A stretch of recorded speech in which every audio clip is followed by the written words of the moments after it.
Ela assinou o divórcio em silêncio e o pai bilionário dela mudou tudo. Assina logo aqui, Marina, ou eu prometo que vou complicar tanto a sua vida que você vai sair daqui sem nem conseguir manter esse vestido que está usando. Eduardo Monteiro falou baixo, inclinado sobre a mesa escura da sala de conciliação da Vara de Família em São Paulo. A voz dele era calma, mas carregava aquela crueldade de quem sempre acreditou que dinheiro podia resolver tudo. Ele ajeitou o relógio caro no pulso e sorriu como se estivesse oferecendo uma gentileza, não fazendo uma ameaça. Marina Albuquerque Sampaio não levantou os olhos, pegou a caneta preta e começou a ler as 16 páginas do acordo. Usava um conjunto claro, o cabelo preso com cuidado e os brincos de pérola que tinham sido da avó. Ela tinha escolhido cada detalhe para que Eduardo não encontrasse nela nenhum sinal de derrota. À sua direita, a doutora Helena Duarte, sua advogada, falou em voz baixa. Pode ler com calma, não precisa ter pressa.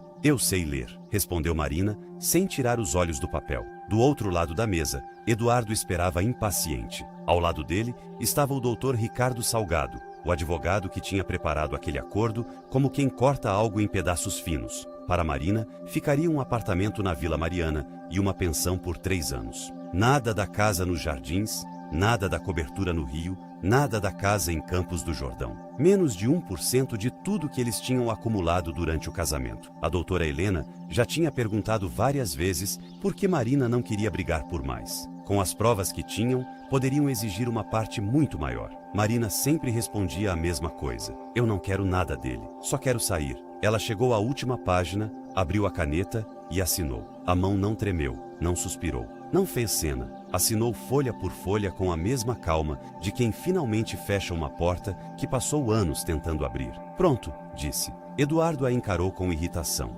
Ele não parecia satisfeito. Parecia incomodado porque ela não tinha desabado na frente dele. Muito eficiente. Aprendi com quem gostava de controlar tudo, respondeu Marina. O juiz declarou o casamento oficialmente encerrado. Marina pegou a bolsa e caminhou em direção à saída. Já estava com a mão na maçaneta quando Eduardo falou de novo, sem se levantar. Eu sempre soube que você não era ninguém, Marina. Só um rosto bonito que teve sorte de eu olhar para você. Espero que aquele apartamento seja suficiente, porque sem o meu sobrenome, você não é absolutamente nada nesta cidade. O silêncio durou alguns segundos. Marina não respondeu. Apenas abriu a porta e saiu. Do lado de fora, o corredor tinha cheiro de produto de limpeza e papel velho. A doutora Helena a alcançou logo depois. Você está bem? Estou perfeitamente bem, disse Marina. Não era exatamente mentira, era silêncio. Elas saíram para uma tarde nublada de outubro. São Paulo estava cinza, pesada, com o trânsito se espalhando pelas avenidas e os prédios sumindo sob um céu sem brilho.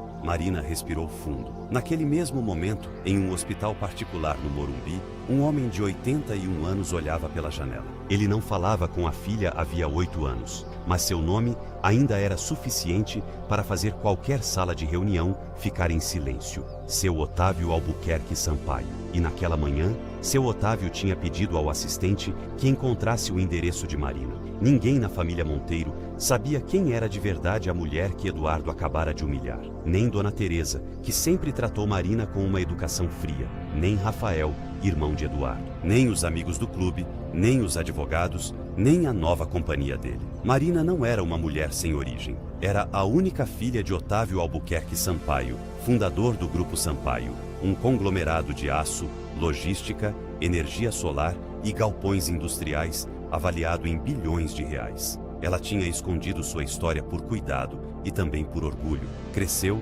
vendo como o sobrenome do pai atraía gente interessada, amizades convenientes e amores calculados. Por isso, quando conheceu Eduardo em um jantar beneficente, apresentou-se apenas como Marina Albuquerque, assistente de criação em uma marca de roupas, morando em um apartamento pequeno e vivendo de um salário que era dela. Também ficou em silêncio porque estava distante do pai havia muitos anos. Aos 22, disse que queria estudar moda, não administração de empresas. Seu Otávio, acostumado a decidir tudo, respondeu: "Você estuda o que eu mandar ou aprende a se sustentar sozinha?" "Então eu vou me sustentar sozinha", disse ela, e foi embora. Não conseguiu ir para Paris, como sonhava, mas arrumou emprego, pagou aluguel e aprendeu da forma mais difícil o que era liberdade. Quando Eduardo apareceu, intenso, educado e atencioso, Marina quis acreditar que ele enxergava quem ela era de verdade. 6 meses depois, ele a pediu em casamento. Ela aceitou.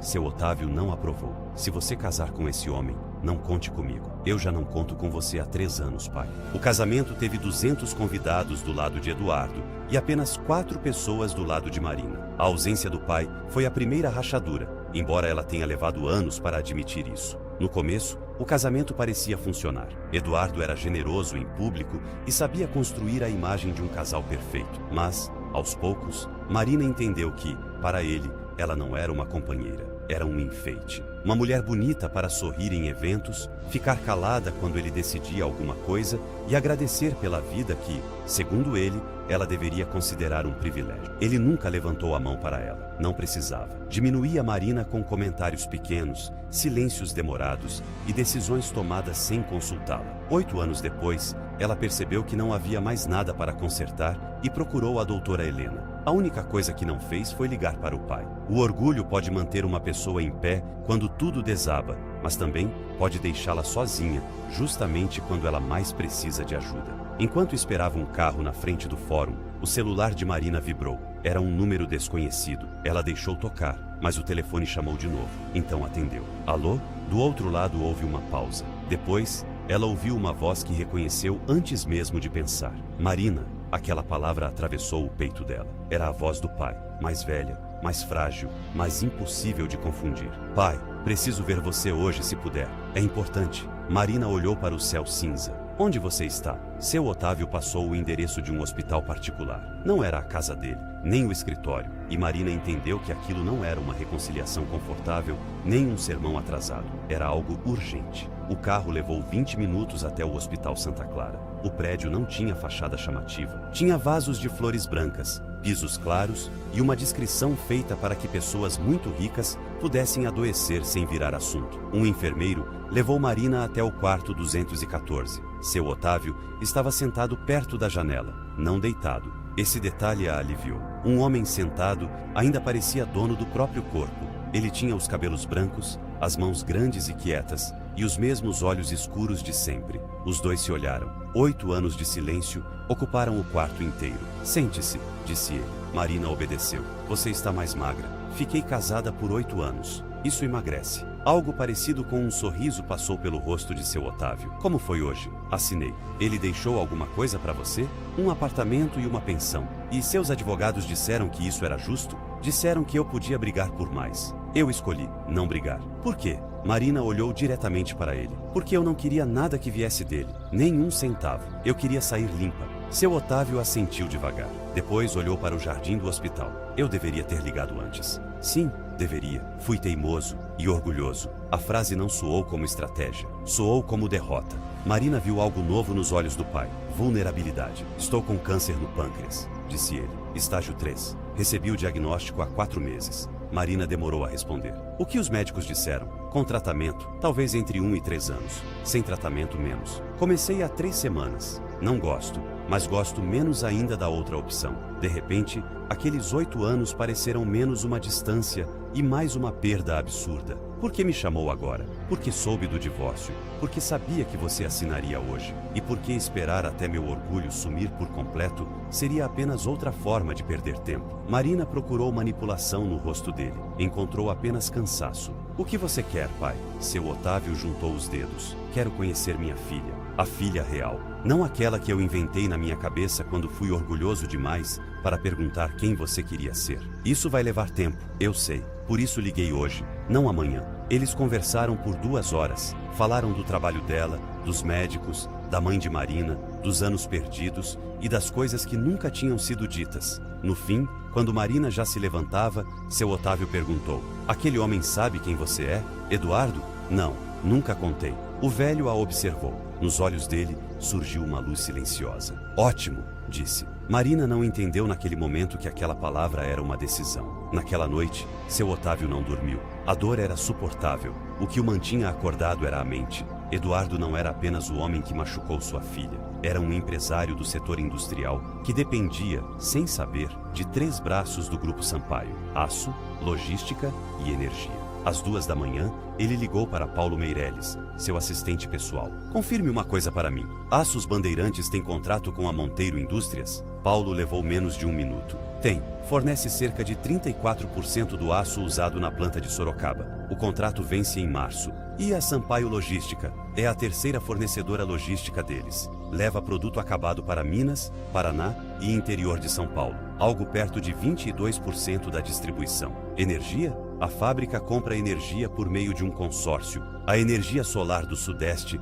participa com 41%. Seu Otávio fechou os olhos. Amanhã às 9, eu quero a equipe de contratos aqui. Todos os arquivos completos. Posso perguntar o motivo? Revisão de carteira. Procedimento normal. Paulo ficou em silêncio. Conhecia o chefe bem demais para acreditar que algo convocado às 2 da manhã era normal. Às 9, os diretores chegaram ao hospital com pastas, planilhas e relatórios. Seu Otávio analisou cláusulas, margens, prazos e obrigações. Não deu nenhuma ordem que parecesse vingança. Pediu avaliação de não renovação, redistribuição de rotas e revisão de tarifas energéticas. Tudo dentro da lei. Tudo registrado. Tudo perfeito. Só Paulo entendeu o que realmente estava acontecendo. Seu Otávio estava mexendo as peças do tabuleiro. 3 semanas depois, Marina foi à gala anual da Fundação Empresarial Paulista com a amiga Beatriz. Usava um vestido de seda vinho, nada emprestado, nada vindo dos Monteiro. Queria provar a si mesma que ainda existia fora daquele casamento. Eduardo chegou com Priscila Amaral,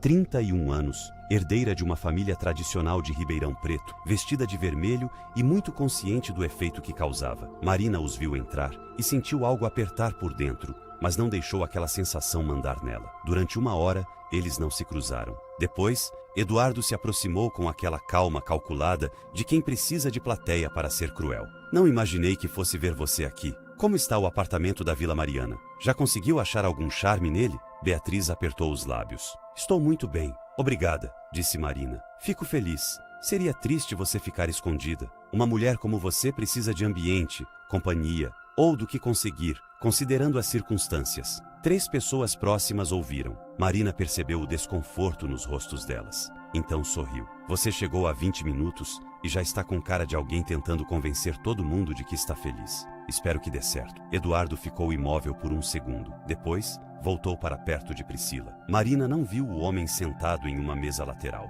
Seu Otávio tinha saído do hospital com autorização médica. Não precisou ouvir cada palavra. Bastaram a postura, o tom e o gesto de Eduardo. Viu também a calma de Marina. No caminho de volta ao hospital, ligou para o diretor da Aços Bandeirantes. Acelere a revisão do contrato com a Monteiro. Quero uma decisão antes do fim do mês. Não vamos renovar. O primeiro impacto chegou em uma terça-feira. Luciana Prado, diretora de operações da Monteiro Indústrias, entrou na sala de Eduardo com um tablet na mão. A Aços Bandeirantes notificou que não vai renovar o contrato de fornecimento. Eduardo levantou os olhos. Como assim não vai renovar? Alegam reestruturação estratégica. Estão dentro do prazo legal. A ligação com o diretor comercial não adiantou nada. Educação impecável, explicações vagas e decisão definitiva. Eduardo mandou procurar fornecedores em Minas e no Rio Grande do Sul. 4 dias depois, veio o segundo golpe. A Sampaio Logística também não renovaria. 2 contratos, 2 semanas, a mesma linguagem. Tem alguma coisa errada, disse Rafael, irmão de Eduardo, depois de fazer algumas ligações. As pessoas sabem mais do que estão falando. E, se não falam, é porque isso vem de alguém grande. Eduardo pensou nos grupos empresariais mais fortes do país. O nome Sampaio não apareceu em sua cabeça. Marina se chamava Marina Albuquerque Sampaio. Sim, mas ele nunca tinha dado importância ao sobrenome. Para ele, era apenas um nome comum, sem peso, sem ligação visível. Até que Tiago, o analista financeiro mais jovem da equipe, entrou com uma pasta azul. Ele tinha rastreado as estruturas societárias. A Aços Bandeirantes pertence a uma controlada do Grupo Sampaio, a Sampaio Logística também, e o consórcio de energia tem como principal participante a Energia Solar do Sudeste, outra empresa ligada ao mesmo grupo. Eduardo ficou parado. Quem controla o Grupo Sampaio? Otávio Albuquerque Sampaio. Eduardo caminhou até a janela. São Paulo se estendia do lado de fora, seca e barulhenta. Então, o sobrenome caiu na mente dele como uma pedra. Marina Albuquerque Sampaio. Mandou Rafael investigar. 4 horas depois, o irmão voltou pálido. Marina Albuquerque Sampaio, filha única de Otávio Albuquerque Sampaio. O silêncio durou alguns segundos. 8 anos casado com a filha de um dos homens mais ricos e discretos do Brasil. 8 anos achando que tinha dado um lugar a ela. 8 anos dizendo, de 1000 formas diferentes, que sem ele, ela não era ninguém. Naquela tarde, Eduardo foi ao Hospital Santa Clara sem horário marcado. Seu Otávio já tinha deixado instruções para que ele pudesse entrar. O quarto 214 tinha cheiro de flores brancas e café. O velho estava junto à janela, vestido como se a doença não tivesse o direito de obrigá-lo a usar pijama de hospital. "O senhor é o pai da Marina", disse Eduardo. "Sou." "Por que está fazendo isso?" Seu Otávio olhou para ele com uma serenidade absoluta. "Porque você disse à minha filha que, sem o seu sobrenome, ela não era ninguém. Porque durante 8 anos, a tratou como se o valor dela dependesse de você. Minha filha vale mais do que tudo que você tem, tudo que já teve e tudo que ainda terá. Estava na hora de mostrar isso de um jeito que você pudesse entender. Isso é uma ameaça." "Não, ameaça é quando se anuncia o que ainda vai acontecer. O que eu estou fazendo já começou." Eduardo engoliu seco. "Marina sabe?" "Não. O que o senhor quer em troca?" Seu Otávio colocou a xícara sobre a mesa. "Nada. Essa é a diferença entre nós dois. A queda da Monteiro Indústrias não foi um desastre de cinema. Foi técnica, lenta e visível. Os novos fornecedores eram mais caros, a logística ficou mais complicada e a energia subiu por um reajuste aplicado a todo o segmento industrial. As ações perderam valor, os bancos começaram a ligar e os analistas deixaram de falar em crescimento para falar em risco. Em um almoço de família, Dona Teresa olhou para Eduardo com uma dureza que ele não esperava. "Eu sei o que você disse para Marina no fórum. Mãe, não me interrompa. Eu não sei se ainda dá para salvar a empresa, mas sei de uma coisa. Quando você for falar com ela, peça desculpas. Não porque isso te convém, porque você deve isso a ela." Eduardo e Rafael foram até o apartamento da Vila Mariana. Marina abriu a porta. O lugar era pequeno, impecável e cheio de luz. Nada ali parecia derrota. "Você sabe quem é meu pai?" disse ela antes que Eduardo falasse. "Sei. Eu não pedi para ele fazer nada." "Eu sei. E também não vou pedir para ele parar." Eduardo baixou os olhos. "Existe alguma coisa que a gente possa fazer?" Marina ficou em silêncio. Pela primeira vez, não sentiu vontade de salvá-lo das consequências das próprias escolhas. "Falem com advogados, reestruturem a empresa, procurem fornecedores, façam o que qualquer empresa faria, mas não venham me pedir para transformar meu perdão em uma linha de crédito." Rafael assentiu, envergonhado. Eduardo parou na porta. "Sinto muito", disse. Marina olhou para ele sem ódio. "Eu também sinto, mas não por você. Sinto por mim, pelo tempo que perdi, acreditando que precisava diminuir para você se sentir grande." Ela fechou a porta com calma. Nos meses seguintes, Marina voltou a visitar o pai. A doença avançava, mas outra coisa também avançava entre eles. Uma relação imperfeita, tardia e verdadeira. Seu Otávio perguntava sobre os projetos de moda dela e corrigia os orçamentos com uma severidade quase carinhosa. "Você cobra pouco", disse ele em uma tarde. "Agora vai querer me dar aula de negócios? Eu sempre fui seu melhor professor. Só fui péssimo em aceitar que você também podia me ensinar alguma coisa." Depois vieram reuniões mais sérias. Advogados, conselheiros, Paulo Meireles, documentos de sucessão. Seu Otávio queria que Marina assumisse um papel formal no Grupo Sampaio. "Eu não preciso disso", disse ela ao ver a dimensão do que ele estava entregando. "Mas isso pertence a você. Eu construí o grupo, mas você é minha família. Não existe mais ninguém. Eu não sei se estou pronta. Ninguém está pronto para o que é importante. A gente aprende entrando."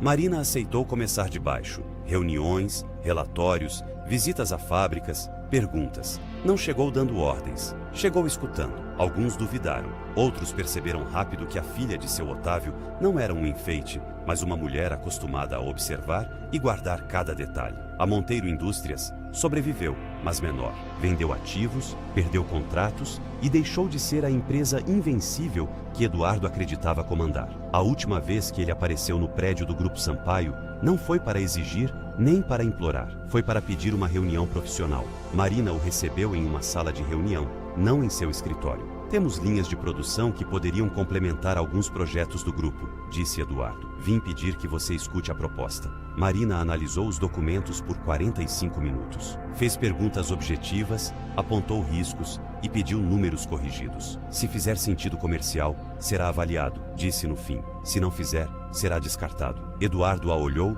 como se finalmente conseguisse vê-la sem o filtro do próprio ego. Obrigado por me ouvir. Eu não fiz isso por você. Fiz porque meu trabalho é ouvir propostas antes de recusá-las. Quando Eduardo foi embora, Marina subiu para ver o pai. Seu Otávio estava junto à janela, mais magro, porém lúcido. Eduardo esteve aqui hoje, disse ela. Eu sei. Também pediu para o Paulo ficar vigiando a portaria? Tenho 81 anos, câncer e uma empresa enorme. Preciso de algum entretenimento. Marina soltou uma risada breve. Escutei a proposta. Não prometi nada. Fez bem. Não senti raiva. Seu Otávio olhou para ela. Isso é bom. Também não senti amor. Isso também. Marina se sentou diante dele. Senti que ele não me pertencia mais. Como se eu estivesse olhando para uma casa onde morei, mas que já não é minha. Seu Otávio assentiu devagar. Então você saiu de verdade. Meses depois, em uma tarde de janeiro, Marina saiu sozinha do Hospital Santa Clara. Seu pai dormia. Os médicos falavam em meses, talvez menos, mas ela já não contava o tempo como dívida,